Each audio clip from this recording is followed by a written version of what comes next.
কচুয়ায় শ্রীরামপুর মোহাম্মদিয়া ইসলামিয়া আলিম মাদ্রাসা, মোহাম্মদিয়া জামে মসজিদ ও মোহাম্মদিয়া নুরানি মাদ্রাসা সহ বহুদিনী শিক্ষা প্রতিষ্ঠানের প্রতিষ্ঠাতা মরহুম আলহাজ আব্দুর রশিদ প্রধানের সপ্তম মৃত্যুবার্ষিকী পালিত হয়েছে। এ উপলক্ষে বুধবার সকালে মরহুমের নিজের প্রতিষ্ঠান উপজেলার শ্রীরামপুর মোহাম্মদিয়া ইসলামিয়া আলিম মাদ্রাসা মিলনায়তনে আব্দুর রশিদ প্রধানের স্মৃতি স্মরণ করে আলোচনা সভা, বিশেষ মিলাদ ও দোয়া অনুষ্ঠিত হয়। আলোচনা সভায় মাদ্রাসার অধ্যক্ষ মাওলানা মুফতি নুরুল আলম মজুমদারের সভাপতিত্বে ও সহকারী অধ্যাপক মাওলানা কবির হোসেন মুন্সির পরিচালনায় মরহুমের স্মৃতিচারণ করে বক্তব্য রাখেন মাদ্রাসার উপাধ্যক্ষ মাওলানা মনির হোসেন, সিনিয়র শিক্ষক সিরাজ ইসলাম মাস্টার, শ্রীরামপুর পূর্বপাড়া সরকারি প্রাথমিক বিদ্যালয়ের প্রধান শিক্ষক শাহ আলম,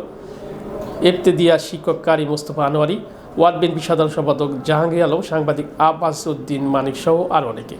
আলোচনা সভা শেষে মিলাদ মাহফিল পরিচালনা করেন মোস্তফা আনোয়ারি ও মরহুম আব্দুর রশিদ প্রধানের রুহের মাগফিরাত কামনায় ও মরহুমের জ্যেষ্ঠ সন্তান সাবেক মাদ্রাসা গভর্নিং বোর্ডের সাবেক সভাপতি নাসিরউদ্দিন প্রধানের সুস্থতার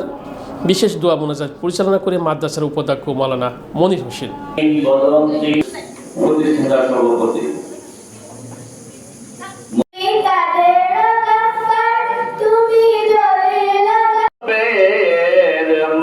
বাগিচা